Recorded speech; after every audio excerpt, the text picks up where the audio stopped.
Hi everyone, welcome to IGN Anime Club episode 7. Yay! I think that's kind of the start. I'm sorry if it's really annoying. Yay anime! Yay, I'm not sorry if it's annoying. Yay, anime! Yay! So, as always, I'm your host, Miranda Sanchez, and with me is Megan Sullivan, Hello. Alaina Yee, Hi. and joining us as our fourth chair, Vince Ingenito. Hi! Yay! Yay! You're here to talk with us about one topic in particular. Yes, yeah, I'm going to be talking with you guys about shonen and just some of the pitfalls and So, if you're listening good to things us, about it. Right, if you're listening to us, you just look at the video for 1 second, at least, and just admire a Goku who's standing in front of all the Pikachus. He's pretty... It's pretty outstanding. Yeah. We're going to have this table so full by the end of the year. Goku and What do you Pikachu, mean? I don't know what you're talking about. they have something in common though. They both kind of evolve. They both got the evolve. yellow evolve. They both spikiness. power up. They have like an orange yellowish motif. To be completely honest, I'm really jealous of Goku's hair. Like, it grows so Yeah. fast. No, but it is kind of cool. I just love that there's Dragon Ball hair gel. There's officially licensed. If you haven't seen it, Max Scoville actually did a video where he tried out the hair gel. Does it Oh, work? that's perfect. Yeah. Like it's it good. actually helps you actually keep those Like there's spikes? different levels too. Oh, really? Yeah. In fairness, Max's hair is like halfway there already. Yeah, like it naturally. really is. True. Very true. Was it? Do you know the company that made it? Was it Gatsby? I don't remember who did, but it was really Yeah, cool. It's like a Gatsby Was it thing. made in Japan? Yeah. Okay. I think they had to import that it. stuff really holds. I think it's because, so from my personal experience, Asian hair is like really thick and, well, at least not cooperative with hair products. So every time I can, I buy Asian hair products because then my hair actually does what it's supposed to do. Or not supposed to, I guess. So I'm not surprised that It does stuff what you would hold. tell it to do. Yeah. My brother always goes to like Daiso to buy his hair product. I love Oh. Daiso. That's so good. Daiso's like a dollar store. It's like $1.50. But $1.50 it's pretty here, cool. yeah. Anyway, anime. Anime. So what have you guys been watching lately? I mean, we're about halfway through the spring season, so it's pretty cool if you guys have been keeping up with that, if you guys abide by the seasons at all. So there's a lot going on as far as shows go. You know, I'm very happy with the shows I've been watching. I actually wanted to start with Megan this week. Yeah. Because some of the stuff you've been talking about and then your list here is always really impressive. My list wanted is to always see it. ridiculous. Like, look at this. This is ridiculous. No, I Like, love all the it. I notes. love We how don't have many time to go notes over you everything take. that I Yeah. watched, but I did want to give a quick shout out to Hoshinokoi, Voices of a Distant Star, which Jared recommended.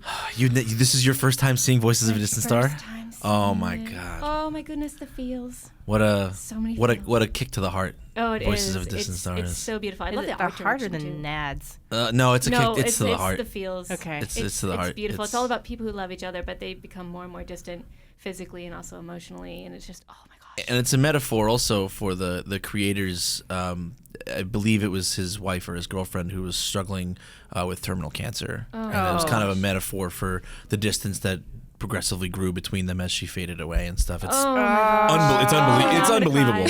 cry. It's Oh, wow. that is I didn't even something know that. is something that a friend of mine recommended to me, and based solely on his recommendation, I bought it as part of a 2-pack, and I watched it once, and there it sits on my shelf. I haven't watched it again. Because it's so emotional. Because it's excellent. I would recommend it to anyone. I've watched it once, and it's just sat on my shelf for about 10 years now. Yeah, it's only like 20, 25 minutes too. Yeah, So it's a short. it's a short. It's You won't forget those 25 minutes though. Yeah, no, you won't. And it took about 8 months for one person to do, and just, oh my Mm-hmm. gosh, the feels. So I want to give a quick shout out to that. I binge watched a little bit of Ore Monogatari, my love story. Yay! I'm so happy. And we can talk about that because it does tie into shonen, because Takeo is a shonen character basically In a shoujo in a anime, shoujo yeah. world, yeah. But I wanted to actually mostly talk about two series that I watched that are very contrasting. So one has to do with Fujiko Mine from Lupin, the third. Like, she has her own series, like the woman called Fujiko Mine. And then the other one I talked about that I'm totally in love with is Michiko to Hachin, which it's by the same, I think her name is Sayo Yamamoto. And it's just weird how I hate one series, but I love the other. And I thought that was interesting because I've seen Lupin. I know what Lupin's about, so I expected Fujiko Mine to be a little risque, but I don't think it portrayed her in a very good light. And it's weird because it takes this feminine twist towards the end, like this sort of feminist twist, and explains why she is the way she is. But the first 5 episodes to me. And I know it's really popular, so I know this is going to be an unpopular opinion, but it didn't portray her in a very good light. She's not a hero. She's not an anti-hero. She's kind of vile, where she's very greedy. Nobody, she's running around naked all the time, but guys don't really respect her or fall for her charms. Like, every time she gets caught, or there's this one episode that especially kind of offended me, where she sleeps with the police commissioner. I think his name starts with a Z. He's in the show all the time, like the normal show, and I cannot think of his name right now. And basically, she's trying to sleep with him so she can get out of jail. And he laughs at her, and she's like, "Oh, I know you're a hussy. I know what you're doing. You're not going anywhere. You're going to do this stunt for me where you're going to draw out Lupin, and that's what's going to happen." And it's like, everyone uses her as a tool. So she never feels like she's in command, and when she's not being used as a tool, she's kind of pushed to the sidelines on her own show. It's really strange. I know people really love the show, and it's about female empowerment and sexual liberation, but it's really not. She's basically just a tool everyone uses, and it's really bizarre. But then you have Michiko and Hachin, which is, it's also by Sayo Yamamoto, and it's super empowering, where it's about these women with hard knock lives trying to survive in a dog-eat-dog world. And it's really impressive, and I love the direction and the characters. It's such a contrast that you've got, this character, Michiko, who's such a, a kick-butt character. She's this sort of hardened criminal, but she's looking for this little girl who is the daughter of her lover, and so far it's not clear. I've only watched the first 5 episodes if that's her child or not, but it's this woman who's just not fit to be a mother, who's trying to protect this daughter in this really, really gangbang world down in Brazil kind of thing. And the other female characters are also have tough as nail lives, and they all want to help each other, but they don't have the resources, and there's no room for charity, and it's really interesting. It's a really interesting dynamic. So it's really odd that I love the one series, but I for whatever reason I don't like the other series, and I thought that was an interesting dynamic that I wanted to bring up, and I'm curious to know what the audience thinks of these 2 series, because it's by the same woman who had creative control over both, but one I really hated and one I really loved. Just different directions. I think it's always interesting whenever you have a protagonist that you can't really enjoy or like. I think a lot of times protagonists are just sometimes kind of flat or muted. They're the hero, they're the Captain America, the always good, always just. You see all that in Rolling Girls with their protagonist. She was just the everybody be nice, I'm a pleasant, happy person. And then it's interesting whenever you have a protagonist that isn't very good, and not necessarily that they're developed poorly, that they're just not likable. Yeah. Or they're a little mean, or... I think it takes too long to really dive into why she is the way she is. Right. I know I've read that around episode 8 or 9, because it's only a 13-part series with Fujiko Mine, but it just takes too long to get to the point where everything is these one-off capers, but I'm not learning anything about her other than, she is just very easy and just has, there's a gratuitous amount of nudity, but there's no context to it. So you don't feel like she's in control of her body. And it feels like she has no self-worth and no self-respect. And apparently later it explains why that is. But I'm I can't wait 8 episodes to figure out what is going on with this. Because I know a lot of people are just wait till you get to the end and it explains. So that's kind of hard. It's okay, yeah, just wait till you can justify towards the end. But if you're not already captivated and you don't like it, then why would you keep watching it? Yeah, and I usually do the rule of 3, but for this I did the rule of 5, trying to, not rule of 5, but just I tried to watch 5 episodes. It's surely something is coming that is going to explain why Fujiko is, she's always been sort of the damsel in distress, or she's always sort of backstabbing Lupin in the normal series, but I was hoping for a faster explanation or a better explanation as to why that is, and it's just, I didn't understand why she's just running around without her clothes on. It's just wait, you don't just run around without your clothes on, Megan? Yeah, come on. Yeah, I know. Totally, we're all doing it wrong. It's not, I'm too lazy to put on pants. It's just, she's messed in the head, and you kind of get that feeling, but it takes too long to explain why that is. So she's not likable, and even I've read reviews where even people liked it. I was she doesn't come across as likable, as Lupin or some of the other characters who look much stronger in her series than she does in her own series. It's really bizarre. Yeah, it's a funny thing, right? Because I'll get lit up for this, I'm sure. But I rule of 3, kill the kill. We're gonna have to fight. Yeah, so. well, I know we're gonna have to. butt heads on that. We've talked about it a little bit in short, but it's like there's this very fine line, right, between self-aware, sex-positive female empowerment and just blatant, like, pandering fan service objectification that's really gross. And it's where that line falls is different for every person, right? Like some people will swear, like Miranda and a lot of people on the internet have gone, written quite a bit about how Kill la Kill is actually quite empowering, right? But watching it with my girlfriend we couldn't get past 3 episodes before we were like, this is disgusting. We're like, cannot do it, cannot do anymore.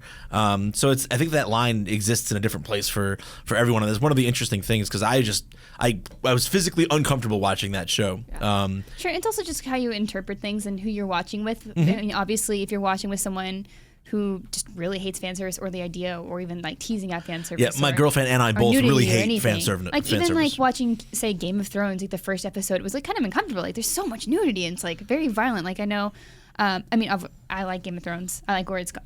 For the most part, where it's gone. That's another show. That's other people. Dragons on the Wall. They talk about that. Anyway, just whenever you start a show, though, like if it's that very jarring or if it has a lot of something that you're not really comfortable with, then it is hard to dive into that, especially if you're with somebody else or if you're somebody who has strong opinions on those sort of sure. Sort of thing. themes. And it's all about context, right? So like Michiko and Hachin, like she's, in Brazil, so she dresses kind of sexy, but it's more of like, I'm too lazy to put on pants as opposed to, whatever, like fan service. It's like, at one point I thought she was going to seduce a guy the way she was walking up to him, and she just, boom, fully on headbutts him. And it's the most hilarious. Like, you think she's going to do one thing, and the show constantly subverts your expectations and goes in a totally different direction. That's what I liked. It's like you think she's sexy and she's loose, and it's like, no, she gonna beat your butt. Like she's a hard knocks gal, and just the symmetry between her and other female characters is super interesting. Like I don't want to spoil it, so it's hard for me to talk about, but if you haven't seen it, I would see it because this is somebody who can. I mean, she'll take a punch from a guy. She took someone broke like an entire table over her head in one episode. Wow. And it's just like she can get into these like kind of fights because she's very, very strong. And so there's context for how she is, but just for me personally, I didn't quite understand the context of why Fujiko Mine is always running around naked. Oh, she's sexy and she's positive and she doesn't care, but it's more like she doesn't care about herself, though. Like, it just feels like no self-respect, no dignity. Love yourself. Yeah. It almost sounds like some of the reason why you don't like it, it's not even necessarily what Vince was talking about, the whole line between fan service and, empowerment. It sounds like, for me, I've watched some things like that where it makes me uncomfortable because I don't know, I would say I relate to them or not, but there's something about it where you want their life to be better, and it's so uncomfortable seeing that they're not okay with themselves that it's painful. Oh, I think that's a really good point. I think it's part of it where I'm not totally convinced that she is. And again, I haven't seen the entire. I'm only like 5 or 6 episodes in, but it's just this thing where you feel bad for her. Like you don't feel like she's really in control. Mm-hmm. And I think that's the difference between like someone like her and like Michiko. Like one is very empowered and the other is not. So yeah. Sorry, I didn't mean to bring the whole podcast down and start it off on such a serious I don't topic, think you brought it down at all. But I do think that it's like just this interesting dichotomy. Anyways, enough about me. What are you watching, Alaina? Oh wow, it's a complete like tone change, right? Yeah. So one, I have to admit, it's weird as an adult when I get sick now, I don't actually want to watch TV or play video games. I just want to sleep. So I've been sick for like a week now. Honestly, I haven't kicked this cold yet, so I haven't really watched that much. So I watched Cowboy Bebop obviously for the watch party, but I started Rene. And I super like it so far. I have to admit, be completely honest, I've only watched 1 episode so far. Okay. But it has, I don't know, maybe it's because I still haven't quite left the 90s. I don't know. But it has that kind of more like 90s anime feel in some aspects. Like there's elements in it that I see. So the basic premise is that for Rene, it's this girl, when she's very young, she has this encounter with, I guess, the other world, right, the spirit world, and it leaves her this ability to see spirits as a teenager. And then she runs into a classmate who apparently has kind of the same ability, and he's dealing with spirits and all of that. And I don't really want to spoil the premise because it's not a huge spoiler, but, I have that sort of thing where I don't like to spoil anything. And the relationship between them is very simple. Like the characters are pretty simple. The premise is really simple. but it's just really reminded me partially of like Fushigi Yugi on like a level. It has like some like the interplay, the comedy definitely has that Rana aspect to it. But I mean, it's to be expected. Same creator, right? Yeah, Sure. Same creator of Rama 1/2 and Yasha. So it's not for Rine, yeah. Yeah. So that's not surprising, but it has that kind of lighter comedy sort of aspect that I really enjoy. I don't know, maybe it's because I've been so sick where I'm just like, great, I don't have to think about death or dying or feeling like I want to die. I can just enjoy this. This is nice. As far as where I'm, like, I only got to episode 2. Like, I just haven't had time for it. And it wasn't something that was particularly, like, super interesting for me. I was like, oh, it's like a fun show I might come back to in marathon a little bit. So the opening kind of alludes to some battles and fights and stuff, and that there's going to be some trouble for the protagonists. But right now, I just, like you said, just kind of happy. As for, like I said, I'm only 2 episodes in. It's like there's probably like 7 episodes out now. As far as we know, just kind of happy, fun show. Yeah. And just what's his name? What's the guy's name? Well, his actual first name is Rine. So Okay. Wait, really? I forgot to pronounce his last name. Oh, which is- Rokuto. Yeah. Anyways, yeah, he has a cape so he can become a spirit, or he's kind of a spirit. He's a Shinigami. Okay. so- So you are gonna spoil it then. I didn't want to go well, there. I mean, like, but- in kind of. I mean, it's the first episode. I know. I mean, it's kind of evident too, and it's like openings, anime openings, spoil everything. Anyway, That's true. so obviously he's not completely human. I mean, he bounces Right. back and forth between the spirit world and stuff, and. No, I just forgot where I was going with this. This is what happens when you record on Tuesday. Excuse me. Oh, dang it! Got him. This is what happens when you record stuff on Tuesday mornings. I have a sleep. I have no idea where I was going with this. No, he's really silly. He uses his powers for evil, but not entirely. Like, he tricks people into getting him stuff, and it's just really But funny. it's not actually evil. Yeah, it's not. It's just powers for evil. Like, No, it's just stupid, silly. Like, I gotta make tricks. money, too. And that's what I mean about the comedic aspects, right? Yeah. Where they're constantly talking about the cost of everything. So they'll like pull, and there's like this kind of, it's almost like a play on the whole magical girl thing, where it's like, you know, they've always got like these like weapons and equipment, and like the whole like, they'll spend an actual sequence and like pulling it out, right, so that they're featured. Yeah. It has a kind of almost a Sailor Moon-ish vibe, right, where, you know, she pulls out her wand and she has like her power-up scene or whatever.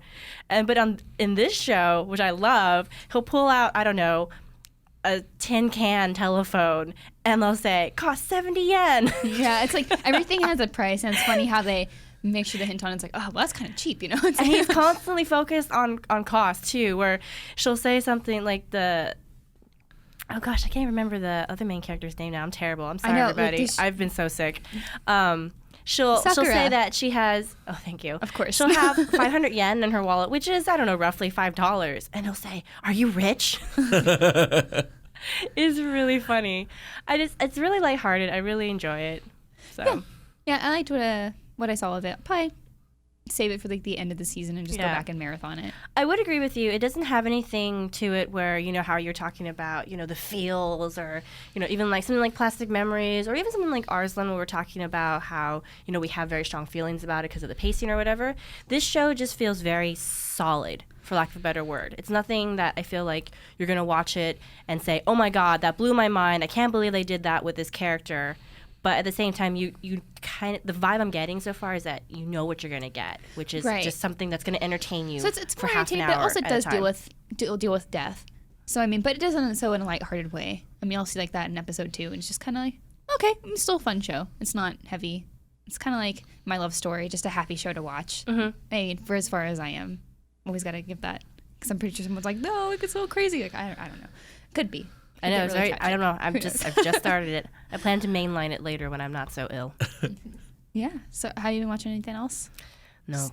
I've been all a for you. bad anime fan this week. A very sick one. Yeah, I haven't. Also, a busy weekend. It's just hard. Sometimes it's hard to watch anime, but I want to. But I watch more. Of course, Cowboy Bebop. I also kind of got caught up on Sound Euphonium. Hibiki yeah. Euphonium. Some of you may have seen me tweet about it. I saw it at the band it. uniforms, right? Yeah, so we talked about it a little bit before. It's about high school concert bands, and so in Japan, like they're kind of clubs, so it's a voluntary thing. If you're new to playing instruments, it's fine. If you've had like tons of experience, it's fine as well. So it's like you have one concert band, and it's like a mixed group of, you know, people. And this show does a really good job, as I've mentioned before, of focusing on high school and like the real drama that occurs when it comes to like clubs and cultural clubs, and like kind of it does such a good job of pointing out the issues with band. It's so silly. It's like, so I played clarinet until I was a sophomore in college, and having been in like high school concert band and like honors band and all that good stuff, I was just like, man, I know what the feeling. It's kind of silly. Like, so if you're a band geek, it's definitely a show to check out. I really appreciate that they have like this ongoing kind of struggle within their band of finding determination to be better, because, you know, it's a voluntary thing. And like at the very beginning of the show, like their conductor, their teacher asks, so do you guys want to just have fun, or you guys want to go for nationals? They're like, some people are like, oh, I just want to have fun, but then most of them are like, yeah, of course we want to go for nationals. But it's like, okay, well, you better start practicing, because like they're not very good. And that's kind of a big point of the show. It's like, you know, that underdog kind of overcoming their problems and then working together as a group to finally like prove themselves. It's kind of like a big premise of the show. Like, of course, there's some like relationship issues, people like moving on from middle school to high school, getting along with your section. So it's just so much fun. And of course, they have super cute marching outfits. They're so good. The most important thing. Yeah, cute outfits. No, yeah, I was super jealous because I was just like, man, my marching band outfits weren't cute. I know, they don't have budgets to worry about. Yeah. Yeah, this is anime, so it's fine. They can do whatever they want. But yeah, it's just like a super fun, pleasant show that I'm really enjoying. Like I said, if you were in band, played an instrument, highly recommend it. It'll definitely bring back those feels. Or if you're in band now, then be like, oh yeah, I can relate to this. So it's just nice. The other show I've been keeping up with, like every episode's like, it's out, gotta watch it right now, is Blood Blockade Battlefront, or Kekkai Sensen. Oh. So I've gushed on this before about it's got that kind of Cowboy Bebop feel. It takes place in New York City after it kind of merges with this other world. So you have like these monstery alien-looking creatures that are just kind of assimilated in New York City life. So it's like, well, that's cool. And then it kind of feels like, I always go back to Cowboy Bebop because it has that weird sort of, let's bleed in the overlying plot slowly in every episode. It doesn't necessarily take the front of the show, and instead it spends that time building characters and building the world, and you get to see this like really weird alternate New York City and all the weird things that go on. Like there's an underground fight club in one episode, and it's just a beautiful show with amazing characters, and it's probably my favorite of the season, even more so than My Love Story, which is yeah, I know. Ooh, That's a statement. I love it, that's but a huge statement. Kekkai Sensen does just so much good, and it has like some emotional stuff, but it's not like the forefront of it. The action is just beautiful. Like the show is beautiful. Like I love learning more about their world. I mean, it's cool whenever you have a show kind of like on that level. Like we've always mentioned, but Cowboy Bebop is in the details. Like they just build that universe so well, and Kekkai Sensen does the same thing. So I like wait for it every time it airs. I'm like, yes, it's on. So Now I'm gonna have to check it out. yeah, absolutely. I would highly recommend that show. Where can we watch it? You can watch it on Funimation and Hulu. So, but if you watch on Hulu, you will have ads. 'Cause So sad. Do you still get ads even if you have an account? Yes. Yes, even if you have Hulu Plus. If you yeah. have Hulu Plus, it still plays ads. Yep. Because I was like, don't I have Hulu Plus? Because I still get ads, Yeah, and I'm like, yeah, maybe I 'cause didn't sign in. I think the only shows that you can get without ads on Hulu Plus is things that are on their kids' channel. Ah. So, Steven Universe, yeah. But yep. So that's really what I've been watching. That I've had time for. Hmm. Yeah. What about you, Vince? Oh my god! And then It's and time to all, pick on and you. all We always eyes kinda look are- at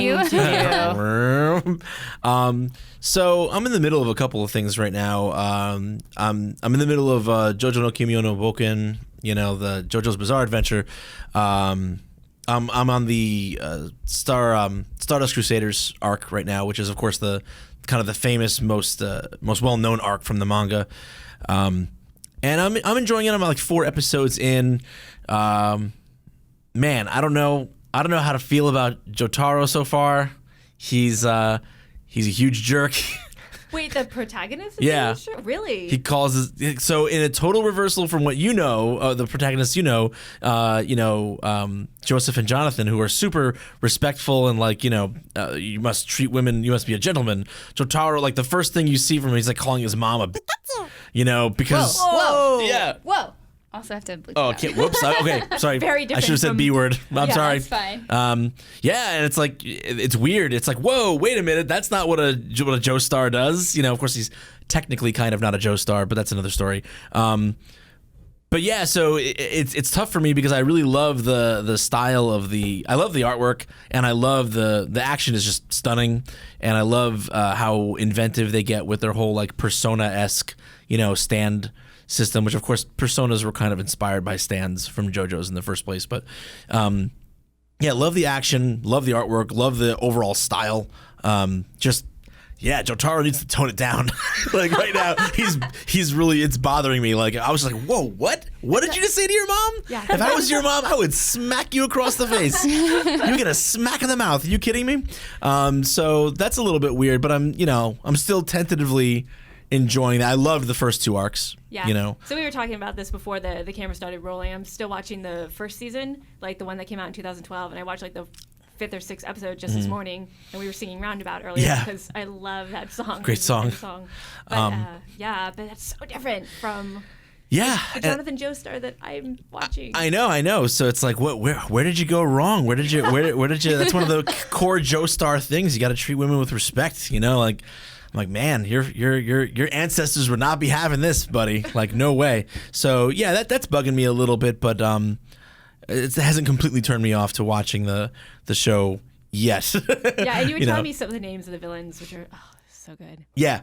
We won't spoil things for people, but all like rock and roll inspired stuff. Pretty cool. So I'm in the middle of Princess Jellyfish also right now that I'm really enjoying. It's kind of this. It's a quaint little tale of a young girl who lives in. It's kind of like this little haven that she's created with her friends, a bunch of kind of nerds and freaks and geeks and people who the world doesn't really. I guess different, as they would have put it, probably different shades of otaku, really, who the world kind of doesn't accept, but they all accept each other, and they live in their little cloister, almost, you could say. But it's interesting because it's about. More than anything, I think it's about her coming to terms with growing up, with becoming a woman, but also with squaring herself with loss. You learn right away that she lost her mother, and so she has all these kind of fantastical dreams, and she has like a fixation on jellyfish. She draws them, she learns about them, and they're very cute. Yeah, and they are very cute They're and very many pretty. types. Many different types, which this show goes into. Oh. That's like a big part of like she explains the different kinds and what kind she wants to be, and it's very sweet, very heartfelt, beautifully drawn. Some interesting commentary on gender in there. I don't want to get into where that comes from because that's kind of a spoiler, but really interesting stuff and very intimate. Was what I like about it. It's very emotional and very much about like a person's inner monologue and how they communicate with themselves and how they relate to themselves and the world outside. Really cool. Enjoying that. And where I wouldn't say I'm in the middle of this, but I have been stuck 3 episodes from the end of Hunter x Hunter for a long time now, because I remember you talking about that a long time ago. Yeah, a long time ago. Like I was binge watching Hunter x Hunter and enjoying the heck out of it. And then I got to this character, this arc late in the series, which fans will know as the Chimera Ant arc, and it kind of, for me, it kind of derailed the series. For a lot of people, some people they point to Hunter x Hunter, and to them, Chimera Ant arc is like where it's at for them. So you're saying Chimera Ant, and I'm just thinking like of a massive ant. That's just a weird. That's like a bug. how it starts, but it gets a lot more. Elaborate than that. The Chimera Ants are actually really cool. One of the coolest things about the arc is the Chimera Ants, because they're these interesting bug people that they consume others, and then they kind of take on an element of that, of whoever they consume. They kind of take on an element of their DNA. So they start out just being ants, but then they become. That's disgusting. But they become radically. Yeah, it's gross, but it's cool. They end up becoming radically different looking. They're interesting villains in that sense. But the arc itself, the way it's structured, the way the story is told, I guess this leads in nicely to what we wanted to talk about today. Hunter x Hunter is, of course, a shonen, but it's interesting because it doesn't fall, for the bulk of it, it doesn't fall into a lot of the same kind of traps and pitfalls that shonen falls into, which is one of the reasons why I was enjoying it so much. And then it hits this arc, and it just becomes a drawn-out inner monologue filler fest of telling without showing, you know what I mean? And I hate that kind of storytelling where it's just like exposition. Right, it's exposition. It's a bunch of exposition and a bunch of this character is going to tell you how they feel with an inner monologue rather than showing through the action or showing through the interactions of the characters. It becomes very internalized and very painfully slow. So we slogged through that arc, and now we're in the last arc, but that arc took up so many episodes. I mean, it was way bigger than any other arc. Every other arc to that point was about 17, 18 episodes, and then the Chimera Ant arc is about 50, I think, episodes. So it took up a huge chunk of the show. We thought we were going to have more after the Chimera Ant arc, and there is, but it's like a short, 8-episode arc that finishes the anime, at least for now anyway. So we were enjoying it returning to form after the Chimera Ant arc so much that once we got to those last 3 episodes, we just chickened out. And we were like, we don't want it to end. It can't end. There has to be more. We need more. So that's where I'm at right now with Hunter x Hunter. But otherwise, really enjoyed the exploits of Gon, Killua, Kurapika, and company.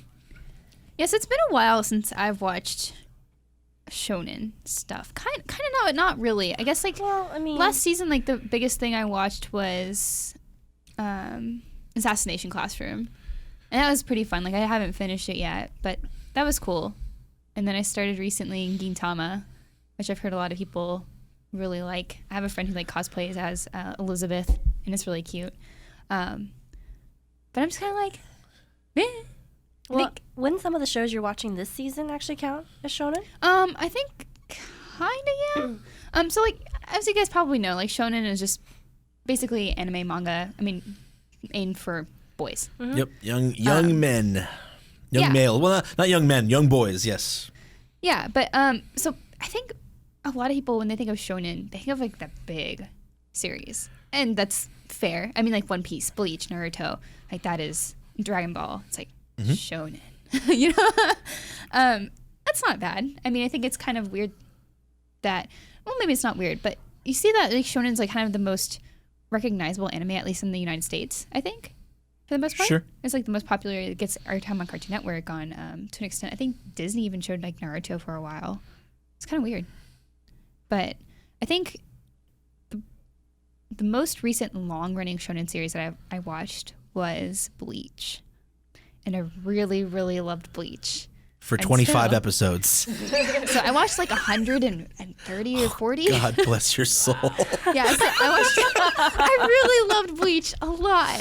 And then what happened? And then filler happened. Oh. So much filler.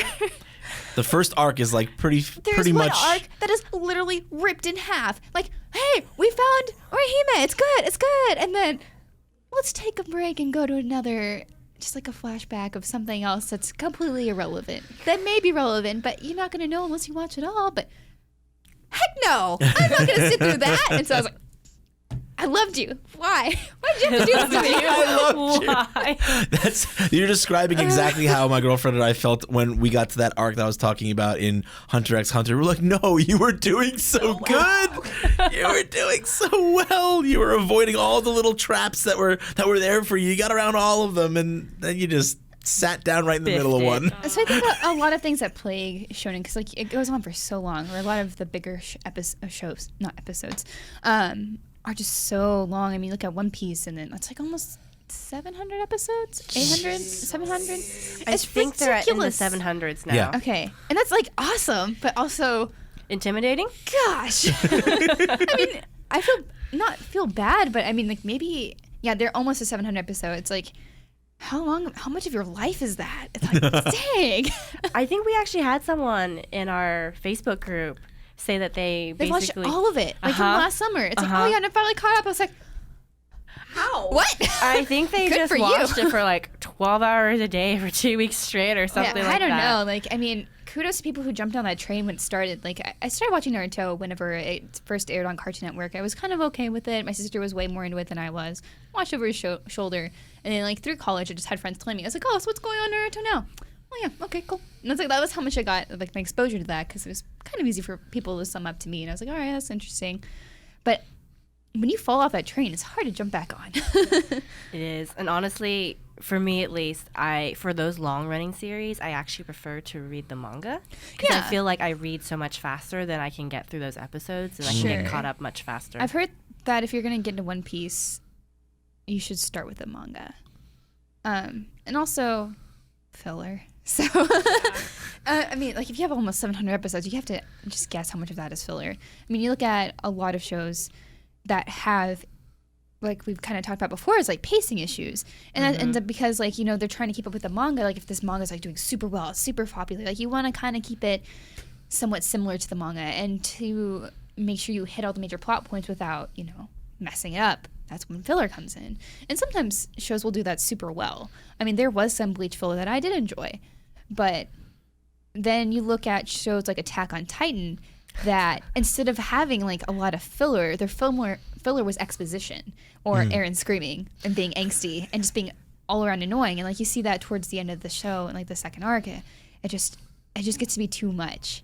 To be fair, I mean, a lot of shows like shoujo, like Sailor Moon, the 90s show, had so much filler with Monsters of the Week, but some of the funniest episodes, Tuxedo Melvin, like some of those episodes were hysterical. Like they had nothing to do with the plot. It was clearly just filler Monster of the Week stuff, but I have to admit, like, it forces them sometimes to get more creative, but I think it's when it messes with the pacing that you start being like, come on, just get on with it.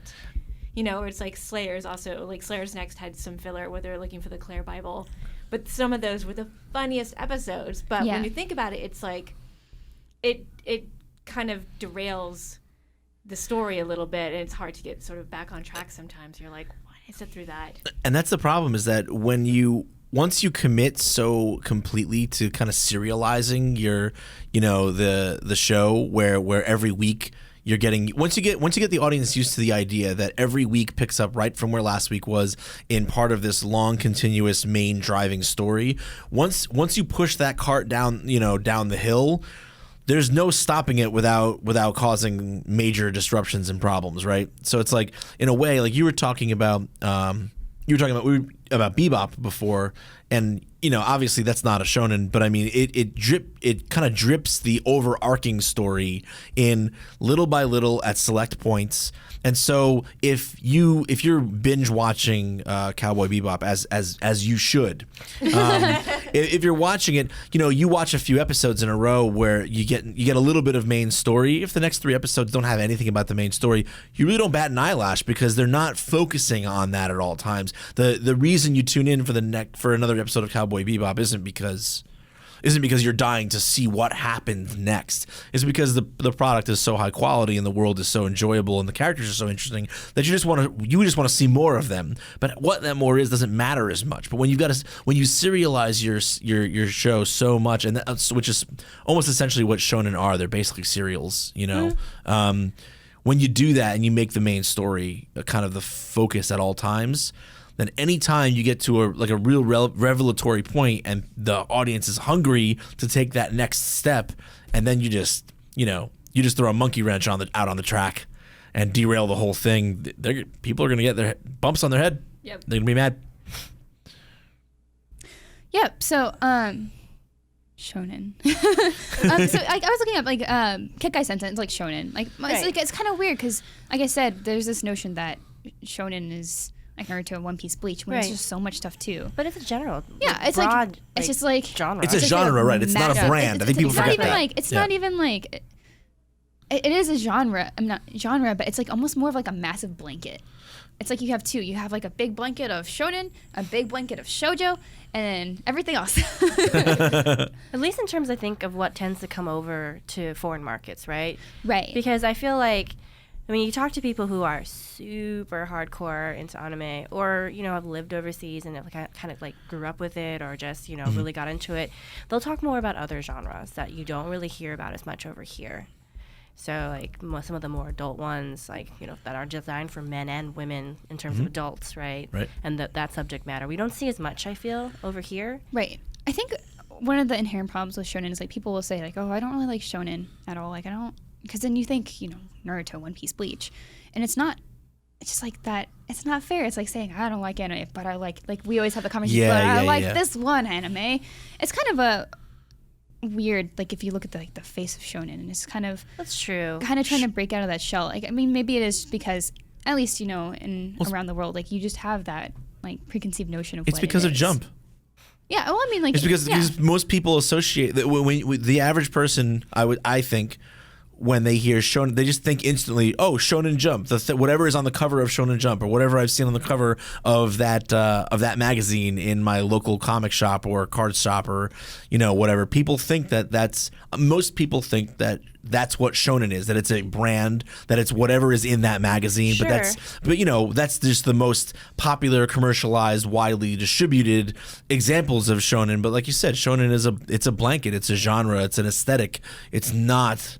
Hey, it's not exactly these anime, like, and there's things I don't think necessarily every creator sits down and says, I am aiming to make a shonen. It's just, you know, it's a set of themes and a set of moods and structures that define a form, just like you have in any other entertainment or artistic medium. So I think that's the problem, like you said too. People define it kind of narrowly to mean very super specific things, as defined by what the most popular elements are. I do think the funny part about that, though, is, I mean, specifically, I'm thinking more of the manga side of things. But if you look at Shonen Jump, there are a lot of series in there that most people wouldn't necessarily think of as shonen series. That's right? true, too. So, like, what was it, Bakuman? I forgot the name. I'm getting all my B series mixed up right now. But it's one that's basically about, I think it's a high school kid who's trying to become a manga artist. Oh yeah, I had the first manga for that too. It's not really, you know, what you would think of shonen, right? There's not people beating each other senseless, right, or, you know, questing for something or redeeming their family or anything like that. Those themes that you associate with shonen. But it's a shonen series. Absolutely. It's in Shonen Jump. I think right? it is like an issue with maybe how we have Shonen Jump, like what you see like on One Piece, like Naruto, you know, right? And One Piece stuff. Feel like that has to do more with commercialization, right? Yes. Right. So you get a huge series, like a manga series, that just blows up. So of course they're going to try to make merch of that. They're going to try to bring it into other mediums, like make an anime out of it. And so that's why I think you get this kind of perception that, okay, Naruto, Bleach, and all those other ones where it is about people beating each other senseless at certain points in the story becomes like the face of shonen. But it's such a huge, as you said, blanket, right? It's huge. It covers a lot of different things. Yeah. Also, I mean, like, does filler, you know, we've talked about this before too, does filler always have to be bad? I mean, okay, well, let's be clear. The term filler is a negative kind of term, right? It makes it sound like it's something that's there without purpose. People talk about purposeful filler, but I would say at that point, if it's purposeful, then it's not filler per se. But exposition and those little kind of side stories or pauses in the forward momentum of a story to fill us in on backstory that might be relevant doesn't have to be terrible, right? I mean, do you guys have any examples that you can think of a time when a story took a break from kind of the main line of what it was doing to fill in a character that you hadn't thought about before and you thought and it enhanced your enjoyment of the series? So I kind of want to pull back to what Megan was saying about Sailor Moon. I know people are tired of talking about Sailor Moon, but the 90s anime just was, like we were saying, so much filler. Like if you look at it compared to the manga, like they're almost completely different stories in a way. Yeah. But for like one of the best reasons, like even though you got a little tired with some episodes, like the Monster of the Week, I forget which season particularly was like really bad about that. But a lot of those Monsters of the Week really helped flesh out the characters. Like you really got to know this other Sailor Senshi, whereas in the new ones, like they're just background noise. Like Sailor Moon is like the manga almost exactly, but the problem with that is that you feel you don't know them as well. Like you feel like, I'm just going to use their American names because I can't remember their Japanese names, but like Molly and Melvin, like they'd have episodes dedicated to them, and you feel like Usagi really was their friend because you actually saw them in episodes that sort of starred them, and so you feel like you knew more about the characters and world, even though it had nothing to do with the story really. Yeah, and so I think that's kind of like nice when you can utilize filler to create a better world. It's just sad whenever we get that filler that is just meaningless. It's like you should really we really hope that they could take that moment to really do something productive with the series, or at least, usually they're just like kind of fun episodes, or like if it's I think the biggest problem is when you get whole filler arcs, like you Moonlight Knight. And Sailor Moon, if you didn't hear me cringe, or maybe you did, but I just cringed. Like there's like that stuff. I remember there were a few in Bleach. I can't remember off the top of my head. I probably should. I'm sorry. I should have looked it up before. But like there were some that just weren't good. And I think I've read online. It's like I haven't read the Kekai Sensen manga yet, but I think one of the biggest arcs in the anime that we're watching right now isn't even in the manga. And it's like probably the most intriguing thing for me about Kekai Sensen, and it's just like I don't want to say what it is in case I'm wrong, or if more so if it's like a spoiler kind of thing. But it's just like really interesting how sometimes just like filler and just kind of creating your own thing and kind of branching away from the source material can create really awesome extra like world development and just make you care more about the series. Sure, and about individual characters, like Naruto certainly is. Not short on nonsense filler that I can't stand. It certainly was. It's got plenty of that, but not all of it is like that, right? I mean, there's at a pivotal point in the story, they take a whole episode, maybe even two, to look into Gaara's backstory, and that's a character that's beloved now, and people genuinely gravitate towards, not just because of how immensely powerful and cool he is, but because they know about his history with his mother, and they know about the hardships that he faced as a child. And when you tell that stuff, kind of artfully and purposefully, and it's not just squeezed between developments in other storylines within an episode. When you really take the time to focus on it and make an episode about it that's well thought out and well crafted, then you end up with something that really enriches the universe in which the story takes place. Like I said, Naruto certainly had no shortage of bad filler, but that for me is an example of enriching our understanding of the universe and why character X matters to character Y, and why we should care about them. I think it's funny that you can just look up blah blah blah filler arcs, and then like they'll have entire guides and it's like skip these episodes, skip this episode, skip this entire chunk.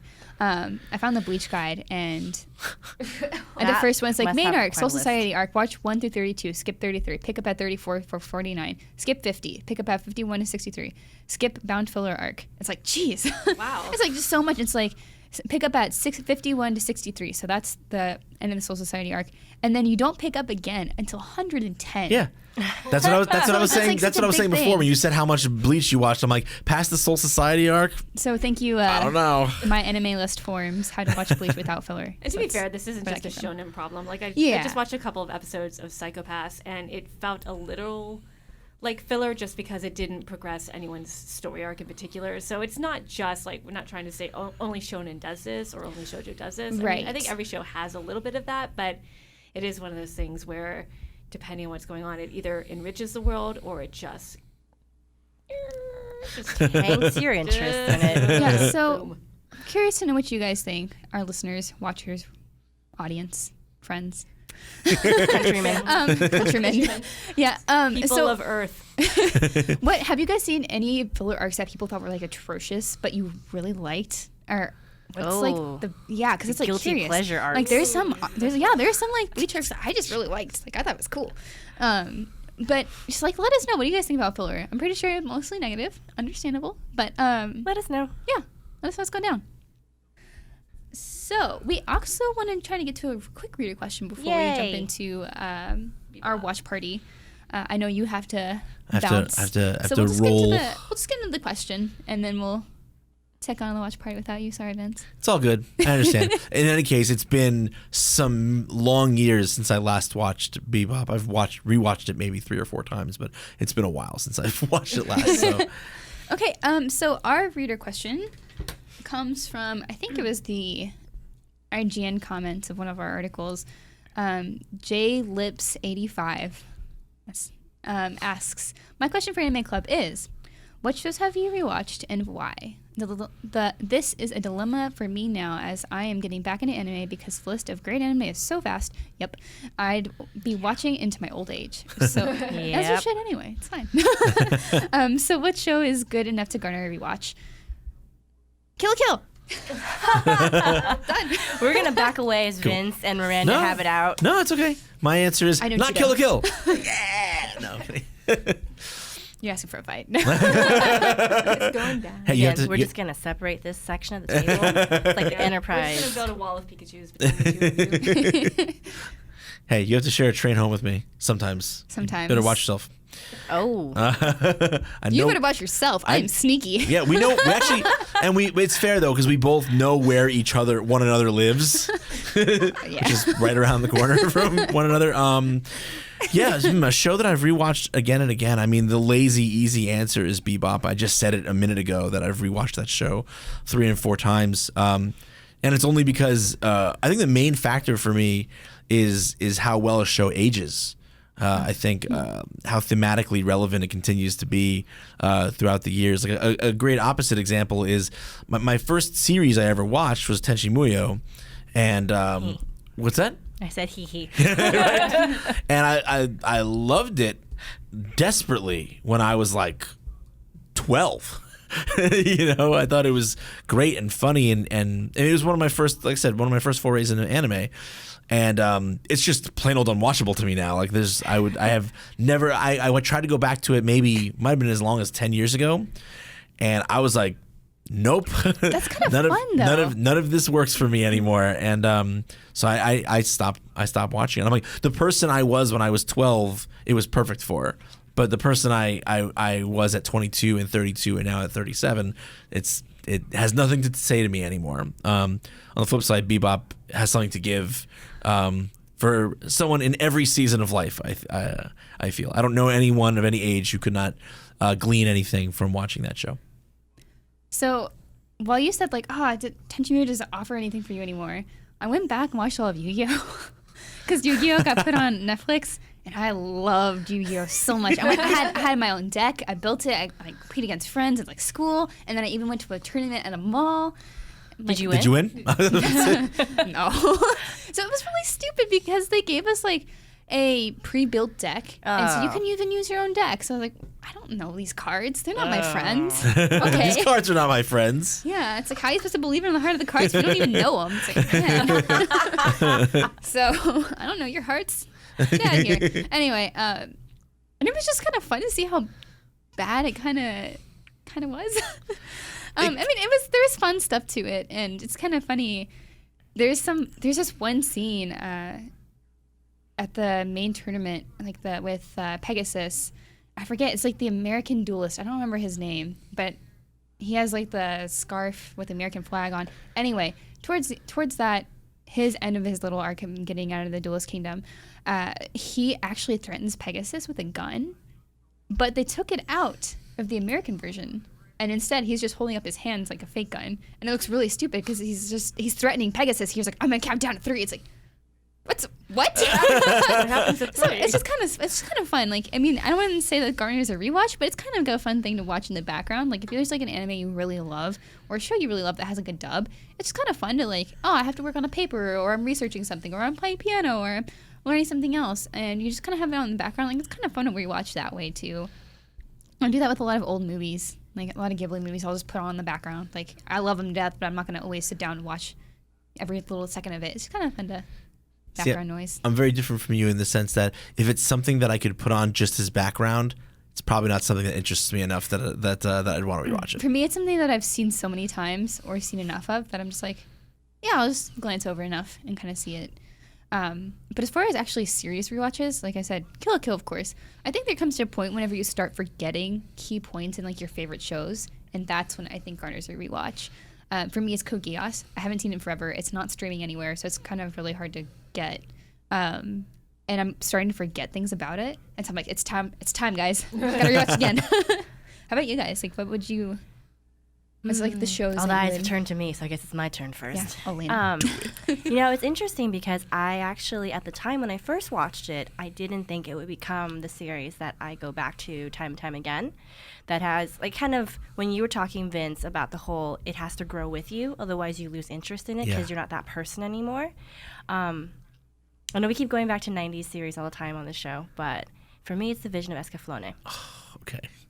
It kind of has a little bit of everything in there, which is it's got shoujo elements, it has shonen elements, but it also has more than just the two main characters who are high school aged. You have older characters who interact with each other and do kind of face, I don't know, I wouldn't say they're grown-up problems, but they're different problems, right? Yeah. And even Vaughn's quest is not your typical high school kid's problem, right? So it's weird because it's one of those things where I can put it on in the background and just have it playing while I'm, like, cleaning, getting through chores, cooking, whatever. But it's also something I can watch and just sit down and just immerse myself back in that world for a bit. I don't know. I think I rewatch it maybe once a year. Oh, wow. Depending how I'm feeling. I think the last couple of years I've just kind of let it slide. It's just like, oh, it's on my shelf. That makes me happy. I can move on with the rest of this month. But I don't know. It's weird. I never thought I would like it so much, but it's kind of endured the test of time. Megan. Well, I know people are going to be tired of me evangelizing Slayers and Sailor Moon, but those are my go-to, because I wouldn't say I grew up with them exactly, but that's the thing that got me into anime so hardcore. So just a couple months ago, I brought up the episode with Tuxedo Melvin, and that was a perfect example of a filler episode, but I was standing there giggling like a maniac at my work desk because I'm watching it, getting ready to review Sailor Moon Crystal, and there's nothing like that in Crystal. There's nothing like that in the manga, but I love that episode. And the same thing with Slayers, where I'll go back and watch the first story arc with, Red Priest Rezo and all of that, and I'm just like, it makes me happy. So I don't rewatch a lot of shows. For whatever reason, I'm not that kind of person. I get bored because I know what's coming, unless it's exceptionally good. And for me, those two shows are exceptionally good. So it sounds like instead of watching an entire series, you just watch specific episodes. Yeah, I watch specific episodes. Like, I can't sit there and rewatch an entire series again. Yeah, if you watch like all of that. Sailor Moon, that's like 200 episodes. Yeah, it's a lot because there's like 5 story arcs, right? So Yeah. it's like I'm not going to be able to do that. And the same with Slayers. There's 3 main story arcs, and there's Slayers Revolution and Evolution R, and those were garbage, but don't get me started on those. But I pluck out episodes that I remember and that I remember fondly, and then I'll watch those. So I can't sit down and rewatch an entire series, but I will pick out my favorite episodes and rewatch those. Yeah, if we could even slightly modify that question to like just what anime do I rewatch more and more, not without having to be a series, it would definitely be the original Vampire Hunter D is definitely my most watched anime, hands down. As a super young like early teen, preteen, D was like an image of heroism and like manhood that I wanted to aspire to, and is still something that I go back and watch, and I'm like, it's such a in a lot of ways, I guess it's an outdated or outmoded idea of what a man is, in modern society. I don't know. I haven't rewatched it in maybe 2 or 3 years now, although I used to watch it several times a year for a long time. But there's still frames of it and quotes and like brief scenes that I'll replay in my head and go, yeah, that's the man I still try to be or I want to be.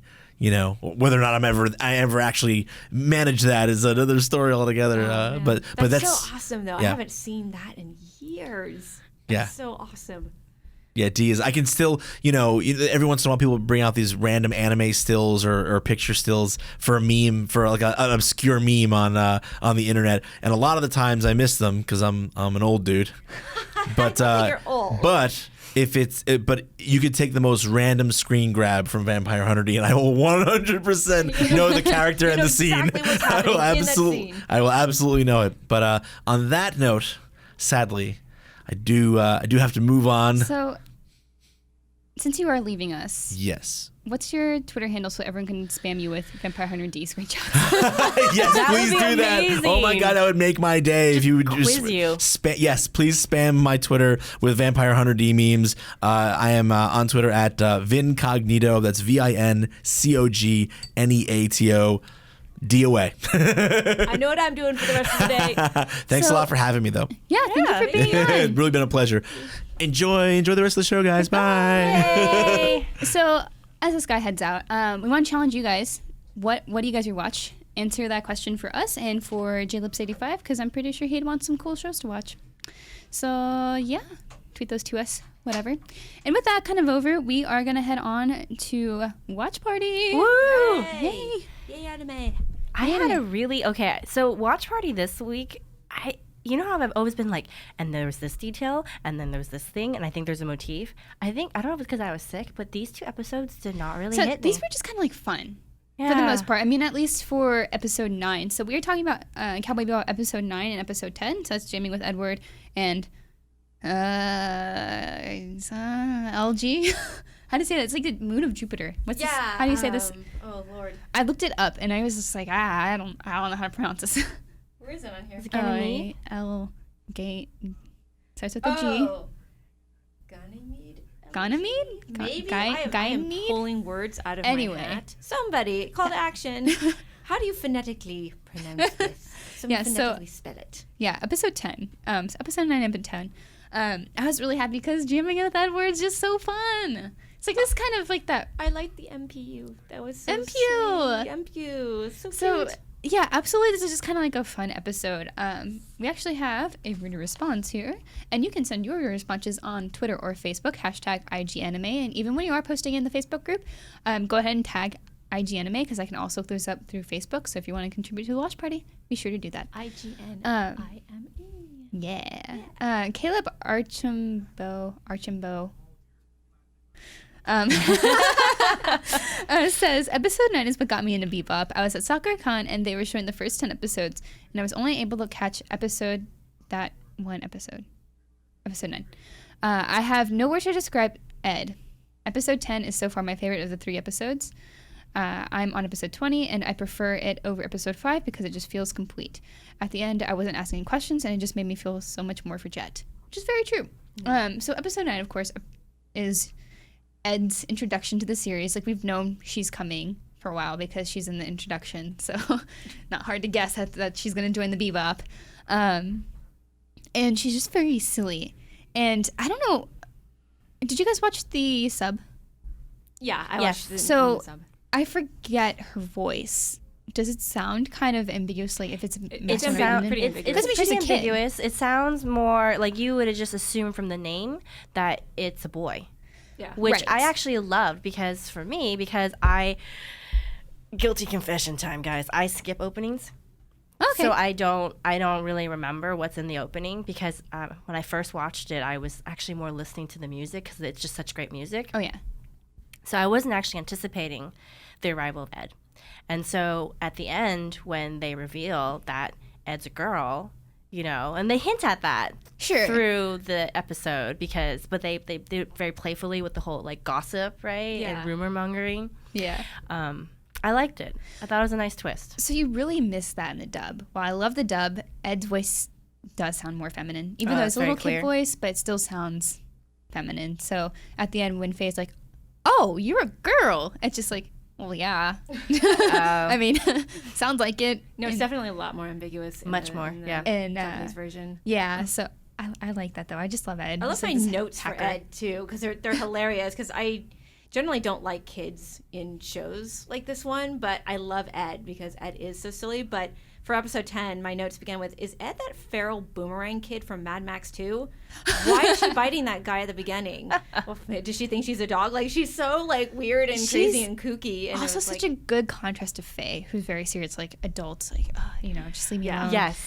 I love that, It's though. really great seeing them interact. And also, I really liked Spike's comment at the end of episode 9. He's like, I hate kids, I hate animals, and I hate women with bad attitudes. We have all 3 on the ship. It's like, Well, just kinda in really the sums Japanese version, they actually translated that as tomboy, which I thought was interesting because it's not really clear if it's a barb against Faye or it's a barb I had the against Ed. same problem. I was like, is he talking about Faye or is he talking about Ed? Which I thought was really funny, honestly. Yeah. Who knew that Spike could be so grumpy? Yeah, he's just like, it was just the two of them. But I know. It's interesting you bring up that whole contrast thing because you actually even see it in the one scene where Faye is suntanning and Ed's like, what you doing? It's like, And it's kind of nice though because you kind of have that, pre-puberty. I mean, I don't know how old Ed actually is, right? But there's kind of implication that maybe like 12, 13, still not quite in the full throes of like becoming a woman, right? Sure. So it's kind of that interesting contrast of how Ed gets by with, I mean, I'm not saying that Faye isn't smart, but I would say Ed is much more very focused on intelligence and being able to do things because you know things, right? Right. Faye would say like street smart. Yeah, she's street smart, very cunning. Yeah. But then as part of that comes using her womanly assets, right? As we saw when she got it wrong, but she still used them in a previous episode, previous episodes, where she just like, look at my boobs, they're out. It's like, yeah, just let me in. I'm beautiful. It's fine. It's exactly. fine. That's just like how she does her, just how she does her thing. Whereas Ed is very like technologically savvy and just silly. It's kind of nice to see that. It's a fun contrast. Yeah. Kind of like, well, here you are before that kicks in. So it's kind of it also kind of raises that question, like, what's Ed gonna do when she does have those assets at her disposal? I'm just saying. I think it's an interesting question. Yeah. So episode 9 is just kind of fun. It really is. Like, there's not a lot of development, really. I thought the story about Earth, like something about like a gate Oh, accident, yeah. and like I think- did they blow up part of the moon, and that's why they're having meteor showers? Yeah, that's what it sounded like. Yeah, and I was like, that's really interesting that they slide that explanation in. I was like, I like that because at first I wasn't sure they were on Earth, and then I was like, oh, now I get it. It's kind of nice because you get to see, like, Earth is, of course, home for us. So it's kind of nice to see whenever you see these massive universe kind of space adventures that you always want to know, what happened to Earth? How's Earth doing? It's like, oh, well, not so well right now. Yeah. Like, everyone lives underground. Underground, yep. Yeah, because of all the rock showers. And it's just kind of funny, like, their side notes, like, Earthlings are so weird and stuff. It's just like, hey. It's just a nice touch. Like, that, again, universe building, that is such a nice touch that I really appreciated. And then for episode 10, you've got Jet, who's on this, moon Jupiter. And it's like a totally different environment and a totally different story. And I just love how that's all integrated into the show. Right. So episode 10 obviously had a little bit more character building, a little bit more Ed because she's fun and now she's just there. And so you can kind of see that Ed's going to be there more for comic relief than anything. Just kind of added like another element. Her and Ine in the beginning are just really funny. Yeah. When they're about to deliver their bounty and the guy is just like angry at Ine and he like kicks a can at him. It's like, no. Yeah, and then Ed comes in and starts. That's why I said, is Ed that feral boomerang kid from Mad Max 2? Is growling Yeah, she like growls and like bites him, and Ine almost looks embarrassed for her. She's like, "What are you doing?" Like, I wouldn't do that. Yeah. Well, Ine is intelligent though. He is. So. I'm still waiting for that to pay off, honestly. I don't feel like we've actually seen the true like range of that particular there's character's a whole chase intelligence with about like a data dog basically right in the second episode. Yeah, and it hasn't gone anywhere. That exactly. I don't know if it ever will or if they're just going to drop it or what. But yeah, I do like. I know, but I'm not going to say anything, which is good. No spoilers. Yeah. But this one was all really about Judd. I like that the comedy relief didn't interfere with the main story. It didn't feel jarring with the main story. Like the sort of silly stuff with Faye and Ed didn't feel like it interfered too much with Jet's backstory, where you see the best and worst of him in like the same episode, which I like. The interesting thing for me for episode 10 was that I honestly felt like I didn't really come away from it feeling like I knew that much more about Jet. He still feels pretty flat. Honestly, for me, the fun part of that arc, not fun, but the part that I appreciated was that they made it kind of a twist, right? Where you expect that the bounty is somebody who's in the same vein as all the other bounties that, the Bebop crew have pursued, where, they're just doing bad stuff and they don't really care. But it turns out he was protecting his girlfriend the whole time. But I have to disagree a little bit because I think it's just very subtle what they're showing about Jet, that they keep saying he's a black dog, of the police force that never lets go. And so that determination and stubbornness is something he can't turn off. And he lost someone because of that. And they don't underline it. They don't beat your head over it. But she left him because he's controls every aspect. He means well, but he comes across as a little bit patronizing for her and overbearing. And so at first you're like, why did she leave him? Like, what a horrible person. But then you start to realize what they're not banging over the head is that, she needs her independence, and he can be overbearing as the leader. He can't turn that instinct to control and to lead and to protect everyone off. And so it became too much for her. So I get what you're saying, where you like, it's not super overt, but I think it was just in the little subtle things that she said towards the end. Yeah, and she's like, I just wanted my own choices to make a mistake or something, having her own like independence, and it kind of makes sense. Sure, I just feel like I didn't really see. So for me, there wasn't any growth in Jet from that. I didn't really see anything change, and not that that's not true though, because we see him with the watch, right? And he's being super sentimental about it at the beginning. At the end, he just chucks it into the river. So there's some kind of shift, right? There's some kind of character change. But I feel like they didn't really, at least for me, I didn't really pick up on what that was. So I don't feel like it still fell flat for me, I think is what I'm trying to say. You feel like he's still going to be that controlling character. I mean, he lets it go, which I think is the part that they're trying to imply, right? Where if he was the same don't let it go kind of guy, he probably wouldn't have tried to arrange things to end as well as they did, given the circumstances. And so I can kind of see that, but at the same time, I still don't feel like Jet was ever the kind of person that was going to go, well, I really cared about this. I have a hard time letting things go. Oh, I don't need this anymore. I'm just going to toss this sentimental item. I'm done. It's all closed. Everything's super tidy. Well, I don't know. I think he needed closure. That's why he asked her. It's like, all I want to know is why. He never knew why. And I think once he got that answer, he was able to close it down. I mean, I think maybe, because I see what you're saying, like, we don't get any hints. We kind of get tiny hints earlier about Jet's past, but it's hard to get emotionally behind this episode in the sense that, we don't see him pining for someone. It feels a little maybe out of the blue. Yeah, I think that's what I'm trying to convey, where we have seen so little of him before that I don't have any emotional investment in him having an emotional reaction to anything. Yeah, that makes sense. Fair.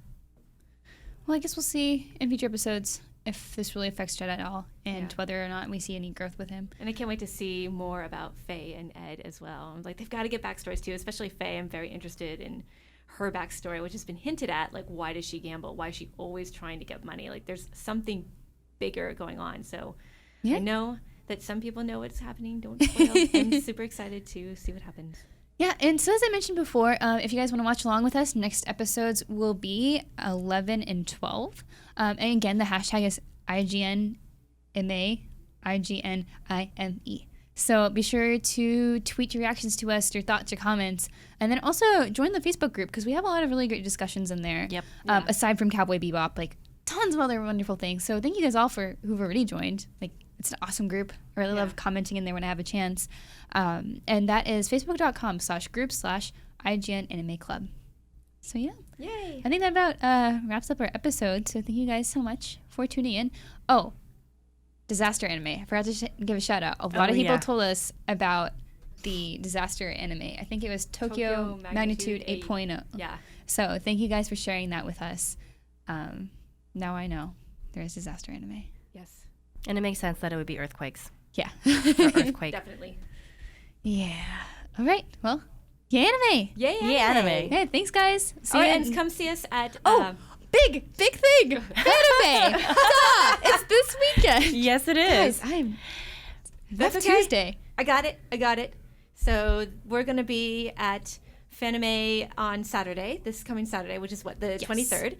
Mm-hmm. And we're thinking of meeting. We're still deciding, so check out our Facebook page. I think we've kind of nailed down that we're going to meet around 3:00 in the park in front of Fanime. Yeah. Sorry. No, if you're not familiar with the area, you're basically going to look for this kind of large sort of park area. It's right across the street from the Fairmont Hotel, and then I guess you could say it's really near the St. Clair, and where I think that's the side where the Marriott is on. So that's where we'll be, somewhere in that park. Yeah, and we're probably just going to bring a few blankets chill out on the park like for about an hour. Then we're gonna head over to Alaina's demonstration.